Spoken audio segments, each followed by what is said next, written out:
Serendipity from 2001. This is a movie directed by Peter Chelsom, starring John Cusack, Kate Beckinsale, Jeremy Piven, Molly Shannon, and then there's a bunch of other kind of well-known actors in there as well. The plot summary from IMDb: a couple searched for each other years after the night they first met, fell in love, and separated, convinced that one day they'd end up together. So for me, the reason why I put this on my list, and it's definitely the number one movie for me, is that, I feel that meet cutes can feel like a destiny, or that there are forces bringing two people together beyond your own control. Like something magic is going on here, because love is mysterious and magical anyway. How you feel. So especially at the start of a relationship, you do feel like this is not just a random happenstance of events, but that there's something else that's more magical there that kind of created that random happenstance to happen. Because, in this film, it's about these Kate Beckinsale and John Cusack, and they meet trying to buy this pair of gloves together. So that's kind of their meet cute. And it's kind of fun too. In the opening of the film, they start sort of showing the gloves get stocked on the shelf. So it's like you kind of immediately know as an audience that there's something magical about this. It's a sense of magic kind of goes through this whole film.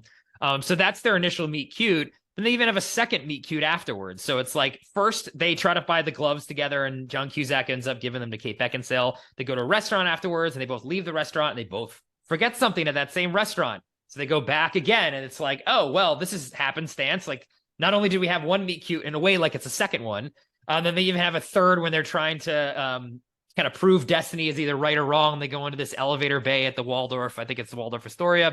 And they each kind of like, okay, get in the elevators, and you pick a number and I pick a number, and we'll end up on the same floor. And even though they do both pick the same number, the audience knows that, John Cusack kind of gets distracted. So it's kind of like putting, this destiny to the test. And that ends up driving them to be thinking about this other person even years later. Like, then the movie cuts to years later, and both of them are still thinking about this other person. So they're clearly, like, there's a connection there that they had. And that there's even more destiny that's kind of like signs start showing up in both of their lives that they're meant to kind of be together. And that is something too that, I feel you start either looking for those things, or you notice them more when you do have a connection with someone. The universe is sort of trying to tell you in certain ways that you're meant to be together. You're meant to at least, pursue a relationship. So, there's a sequence where, like, her name is Sarah, and like everyone around him is named Sarah, talking about Sarah, and he can't get Sarah out of his mind. And she's in the other side of the country and sees a movie poster of his favorite movie. And it's those little things that, again, is magic and is unrealistic in a way. But, I think that is something that you can feel, and I have felt in relationships, where you see the universe giving you these signs. And if you look for them, it's not that it's forcing you to do anything. So I think this movie is trying to say, and this is what I believe too, like, there isn't like predestination in terms of the universe kind of force you to make choices, but it's guiding you in a way, and you have to make the choice, which also is something that I like about this film too. Like, both of them are getting signs all over the place that, hey, you should be with this person, but they have to put the effort in to actually pursue the relationship. Like Cusack has to leave his wife, or, actually before that, or not his wife, his fiance, he's trying to then find the receipt for the the gloves to track down Kate Beckinsale's character name, because he doesn't really even know her last name. So it's not that destiny, you can just kind of sit back and destiny will just give you the person you're meant to be with and everything's going to be fine. You do have to put effort into it. You can't just kind of sit back. So, and maybe this is a little more of my like life philosophy too, because I do believe most things are predetermined, and that you do not have as much agency in your life in general as you might think. But that at the same time, it's just about the choices you make. But so you do have the agency in that, but the universe is speaking to you. And I do think that is the case with love for sure. That at least when you feel that certain way, you do sometimes feel that the universe is guiding you a certain direction. So, I think this movie can be silly because it is in a way, but I do believe that this is true. I do believe in serendipity and destiny, and forces beyond your control are sending you signals. So I guess I'm more susceptible to be, kind of buying into the vision of what this movie is setting out. I don't know, maybe you're a softie, Alex. I know. I say? Gosh. No, it's funny too. Like, I was recommended this. I didn't see this when it first came out. I was like, oh, this is whatever, silly. And I only saw it recommended to me at a time when, like, I was starting to look at life in a way more about, like, that you have no agency. A lot of different I'm changing a lot of my life philosophy at this point around believing more in, things being predetermined and less about your own kind of control. So it kind of hit me then at the right time. And now, like, this is a movie that I watch quite often and do definitely believe in this a lot. So yeah, I guess, yeah, soft, whatever you want to call it. I believe in the magic of the meet cute being something where it is destiny, and it is, you just have to look for the signs. There's always signs out there that help you lead you in the right direction. I believe in that too, for sure. You do? Okay, okay. Because I get if you don't, this movie is not like is even stupider than I think it even appears to people like me that do believe in this. No, I do believe in that. I had not watched this movie until like this past week. Not for some surprised. reason, I don't know. Yeah, it's not why like this sort of well-known necessarily. It wasn't like a big hit. Is. You think it is? Okay. Maybe I'm selling it definitely is. And I watched, the 90s rom-com is one of my favorite genres. That's something, as 90s kids, we grew up on it. So I don't know, for some reason, I just had never watched this movie. So I have to caveat everything I'm going to say that we've said this on the pod before, which is that a lot of it comes down to when do you meet the movies in your life and such. And to me, this feels like a very 90s time capsule movie. And if I had watched this movie back then when it had came out, or maybe even sort of 2000s, such when I was, maybe a little bit younger and less cynical, I would have been like all floored by it. That said, though, I still believe in the themes of the movie. You do? Okay. Yeah, it's just the way the movie is handled and such a hallmark card of a movie it is that, like you said, it's quite silly. And I think ultimately, maybe I'm just not into John Cusack. You had a couple of his movies on before, and I just struggle with him and his, he doesn't exude what I would expect this character to exude. So I think that to me is sort of why the movie sort of falls a little bit or quite a bit, and it's hard to kind of get over that.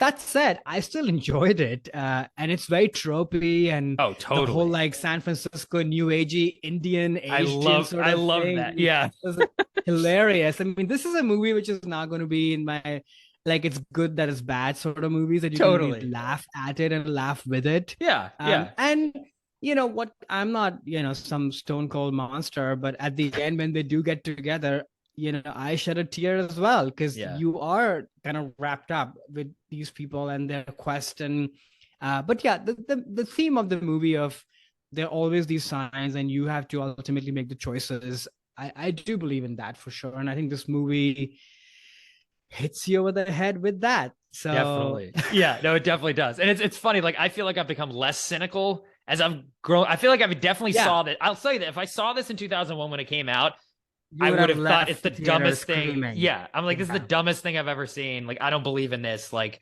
blah, blah, blah. And I guess as I've gotten older, I've been more and more of this kind of philosophy that there is destiny. There is something else out there that's kind of giving you the signs of things you should do. But and I will say is, I know we've talked about Cusack before, and that for me, like, he's a very important avatar for my own personality and things in various movies.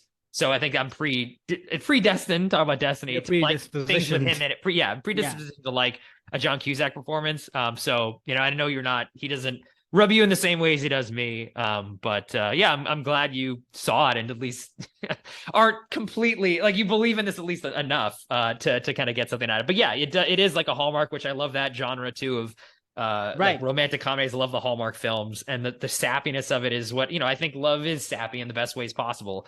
And that's what makes it so special. But I'll also want to shout out, similar to my last film Set It Up, I think there's a great like supporting cast here. I mean, Jeremy Piven, who also I love, just does a great job as a best friend. Molly Shannon's great. John Corbett's great. Eugene Levy has some good scenes in there too. So it's another thing where you want to put in a lot of side characters around the main leads that keep the laughs coming to make for a good comedy. But yeah, that was my other thing. Like, I like all of those people, but apart from Eugene Levy, the rest of them, like their motivations and why they're doing this and such, I sort of struggle with that quite a bit as well. Like, especially Jeremy Piven. Like, oh really? You didn't? I didn't buy it. Like, why would anyone just go on this quest and totally give up their own life? And I guess I get it. Like, I'm supposed to live through this movie in some alternate reality that's a little bit more fantastical. And I don't know, there's something mysterious about these movies that has to kind of land perfectly for Right. Yes. one to get to that place where you suspend disbelief and you just go with it. And Yeah. for whatever reason, that just didn't happen with me. I guess for as I've been thinking about the movie, because the movie has stayed with me despite the fact that I didn't fully believe that into it. Yeah. Yeah. I was gonna say the thing that would sort of really make this movie hit home for me is that if the two leads were just fleshed out a little bit more, as to who they are, what do they believe in, and why do they believe in, especially Kate Beckinsale's character, who's kind of this two-dimensional believe in fate, destiny person across the board from the get-go.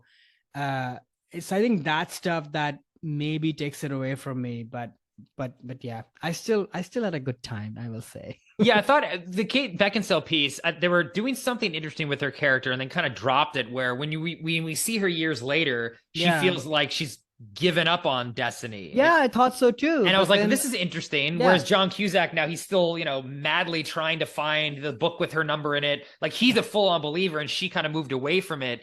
And then it seemed like she very quickly kind of snapped back in. Right. So I think they could have done a better job with that, because that was interesting. Oh, now she's a psychologist, and she's not, she, is trying to steer people away from destiny in the first scene with her patient. She's like, this is, you have agency, control of your own life. Right. So I agree with you there. And just one note on Piven. I think with him, I kind of got his motivation as being, he was someone who didn't believe in any of these things. And he, you learn that in his marriage, it's sort of they're having problems having the spark again.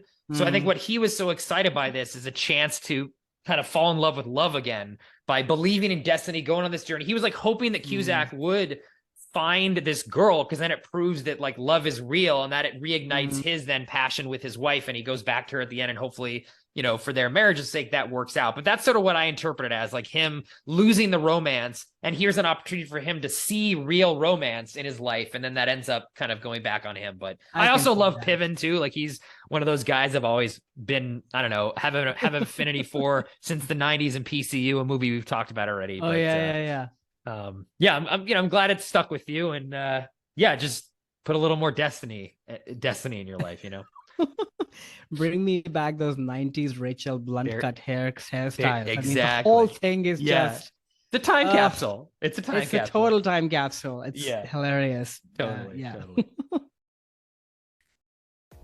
Hey there, it's Alex. If you like the review and discussion Karan and I just had, make sure you subscribe to our channel, Movies That Shaped Us, to get full episodes.